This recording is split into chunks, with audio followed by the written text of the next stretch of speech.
What's going on, everybody? It's Luke here from Play Like a Jet. And today we're bringing you a brand new segment called News Today with PLAJ. Every single day throughout the whole of training camp, we'll be bringing you the latest on practices, the news headlines, the big positional battles you need to know about, and we'll peruse the daily news. So where we're going to start with is Mekhi Becton. He's been the biggest, quite literally, story of the entire offseason for the Jets. And it was fantastic news that he came back healthy off the PUP list the first day the Jets reported for training camp. And then yesterday, the first day of practice, through what we saw on the field and also Robert Saleh's press conferences, it came out that Mekhi Becton will be starting and playing for the Jets at right tackle in 2022.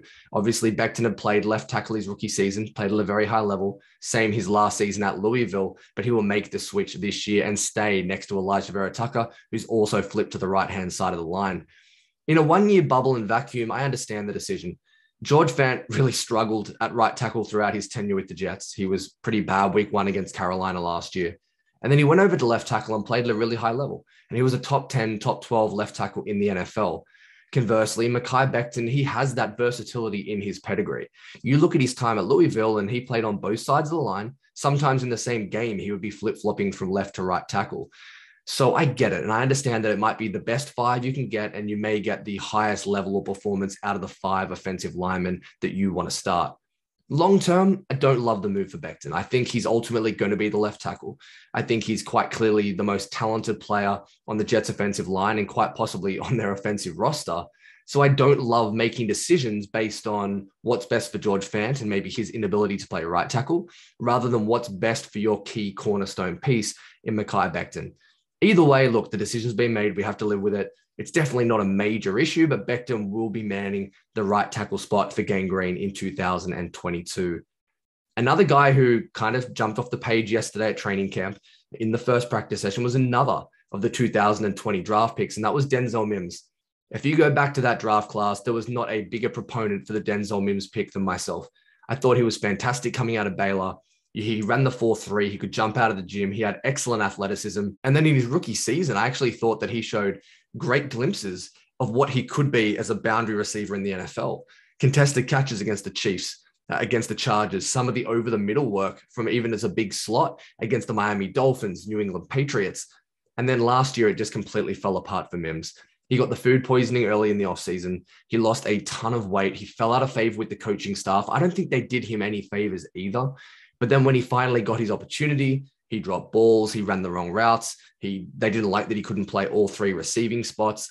And in addition to that, he also gave away a ton of flags as well. So it was a really disappointing year for him. And it was to a point where I thought his Jets career may actually be over. It's great to see that he's responded. Week one of training camp, there's been good whispers coming out of that. I thought it may have been to try and promote trade rumors. But Denzel Mims yesterday, 2 highlight reel catches, extended over the middle of the field, outside of his frame, things that really jumped off the tape when you watched him at Baylor. So it's great to see Denzel Mims back in the mix, because competition and depth at wide receiver has been missing from this franchise for the last 20 years, realistically. And while he might not be pushing for a starting spot with guys like Garrett Wilson, Elijah Moore, and Corey Davis there, he could be that 4th or 5th receiver. If not, the worst thing, he could be trade bait. You could get a 4th or a 5th back for Denzel Mims. So as someone who likes Denzel and hopes the best for him, it was good to see him stand out at the first practice of training camp in 2022. And then the last story was something from a couple of days ago that I just had to mention.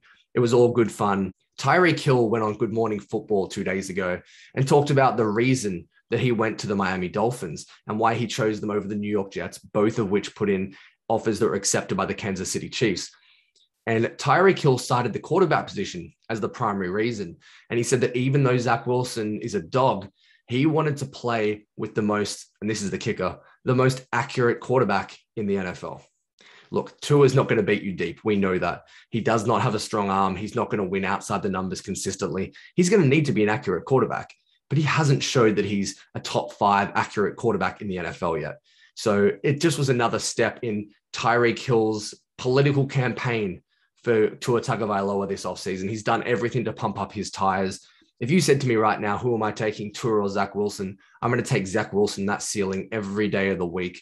Look, they've got a nice supporting cast, but realistically, it's going to come down to the quarterback. I don't think Tua has what it takes. So look, Tyreek Hill wanted to say that the reason he went to Miami was Tua Tagovailoa. That's why he chose them over the Jets. realistically, he went there for the weather, he went there for the lifestyle, and he went there for the taxes. And that's as simple as it gets. So that was a funny little story that came out of Good Morning Football a couple of days ago. But if you're asking me, take Zach Wilson over Tua. So that's our first episode of News Today with PLAJ. Tune in every single morning. We're going to get you started the right way. Quick 5 to 7 minute videos, breaking it down for you. And don't worry, the all 22 breakdowns are back. I've got one coming on George Fant, which was great timing, in the next day or two. Stay tuned for that. Like and subscribe, and welcome back to Play Like a Jet.